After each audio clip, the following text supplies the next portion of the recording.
2 weeks have passed since the earthquake. This is the Fukushima Daiichi nuclear power plant. We bring you a live view 30 kilometers west of the power station.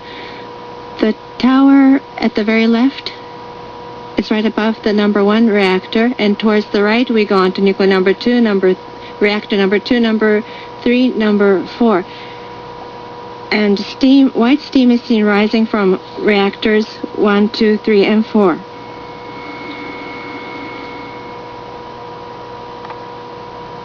Good morning. This is NHK Ohio Nippon for Friday, March the 25th.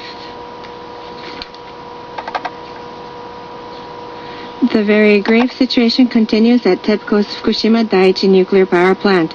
Yesterday, 3 workers there were exposed to radiation, and it has been found that the water that caused this exposure was of a radiation level 10,000 times the concentration of the water in a nuclear reactor in operation.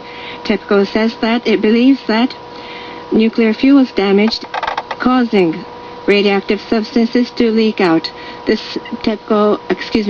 nuclear industry safety agency official says that the workers were working in the basement of the turbine building, and they were exposed to radiation. The 3 workers were working in the turbine building of the number 3 reactor.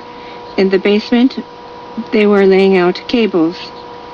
They were working in water 15 centimeters deep and were exposed to radiation levels between 173 millisieverts to 180 millisieverts. This official says that the concentration of the water that they were working in was very high in terms of radiation. The power company examined the water that the workers stepped into and found that the radiation level was 3.9 million becquerels per cubic centimeters, which is 10,000 times the concentration of the water in an active nuclear reactor.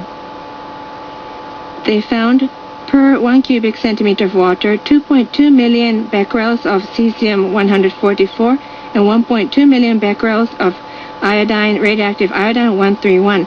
None of these substances exist in nature and can be produced and are produced through nuclear fission.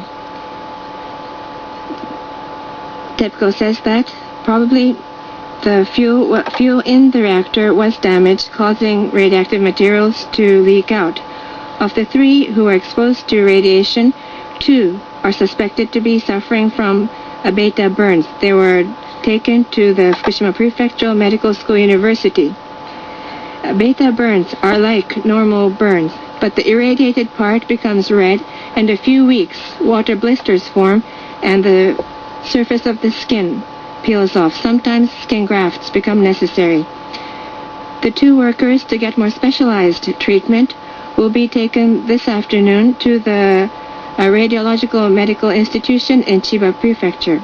According to the Tokyo Electric Power Company, surveys on the day before showed that there were no puddles in the workplace and radiation levels were low.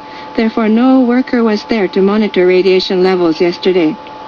The power company says that they wanted to keep the radiation exposure of the employee monitoring radiation levels. And the workers were wearing a dosimeter, which sets off an alarm after radiation levels exceed 20 millisieverts, but then even though the alarm rang, they thought the radiation levels were still low, so they kept working. The TEPCO official says that the standard procedure is to stop work when the alarm goes off, and he will make sure that this rule is observed from here onwards.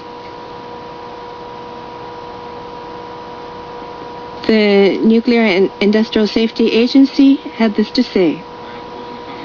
At 6 a.m. this morning, the agency's official says that in order to prevent a recurrence, safety management procedures need to be reviewed thoroughly. The agency instructed the Tokyo Electric Power Company to revise and review their safety measures. According to the meteorological agency, around the Fukushima Daiichi nuclear power plant, there is a weak wind blowing from the north to south. And after this, the wind will blow from the south to the east, and around midday the wind will turn from south to north. We have a report from the Disaster Response Headquarters in Fukushima Prefecture. This is the Fukushima Prefectural Disaster Response Headquarters in Fukushima Prefecture. 2 weeks have passed since the earthquake. The situation at the nuclear power plant is still not making much progress. Prefecture employees have been working very hard since early morning. Some have worked overnight. The incident at the nuclear power plant is the worst in Japan's history, and the people of Fukushima Prefecture are extremely anxious and scared about radioactive leakages and the effects of radioactive substances. Particularly, they're worried about the safety of food and water. Radioactive substances exceeding government safety standards have been found from water and agricultural produce in their area. And the people of Fukushima Prefecture are very worried about the damage this will do to the reputation of products made in Fukushima. Products made in Fukushima are being removed from the shelves in the metropolitan area and the Tokyo area. The situation at the nuclear power plant continues to be very grave, and the people of the prefecture want above all the situation to be brought under control as soon as possible. Now we talk to our reporter Yoshiyuki Yamasaki at the Tokyo Electric Power Company. 3 employees have been overcome by beta ray burns. What kind of symptoms are entailed? Well, there are many rays that are emitted, one of which is the beta rays, and the employees have been overcome by beta ray burns around the foot. And most likely, they will have to suffer reddening over 2 weeks and possibly blisters. The beta ray burns invite damage to the skin's tissue. They have been admitted to the hospital receiving treatment to eliminate the implications of such burns, and they're receiving appropriate treatment. Why is it that they have been exposed to such beta rays? And that is important. We have to first understand where we are. The employees have been exposed to exposure at the building housing the turbines. Let us look at this panel. In the basement area, they have been exposed to the beta ray. And this is adjacent to the building that houses the reactor and also the spent fuel pool. But this is a separate location that is a bit of a distance away, and this is where they have been exposed to high levels of radiation, and we have to understand that this is where the problem resides. I have visited this area several times in the past. This is an area that is free of radioactivity. And normally we would enter the area with a dosimeter. And usually the radioactivity level is 0. However, we find that this time around there has been a high level of radioactivity that has been detected. Currently, while restoration work is underway, they are trying to supply power. And currently they were trying to lay the electric cables. There will be a lot of work that will take place within the building structure. And we find that there is a high level of radioactivity in areas that would conventionally be free of radioactivity. But we understand that there has been high levels of radiation detected in this area. Yes. In the press conference that we listened to earlier, this may be attributed to the reactor or otherwise from the spent fuel pool, and therefore be emitted from the structure that houses the reactor and the spent fuel pool. And also the question resides over how the employees were exposed to this high level of radiation. This raises questions about the management of radioactivity. And the day before the work takes place, radioactive readings are taken. And when the radioactivity readings were taken, there were no problems. And therefore, without repeated radioactivity reading, they had entered into the facility. and they were therefore exposed to high level of radioactivity, and also water that had emitted high level of radioactivity. It is important that a person in charge of radioactivity management would be in place. However, that was not done. Of course, there's a lot of chaos on the site, and this is a first-time experience for all of the workers. It is important, however, that emphasis be placed on securing the safety of the workers. Otherwise, this will invite a delay in the work, and this is something that the national government as well as the operators will have to be aware of. Now, how will the work today progress?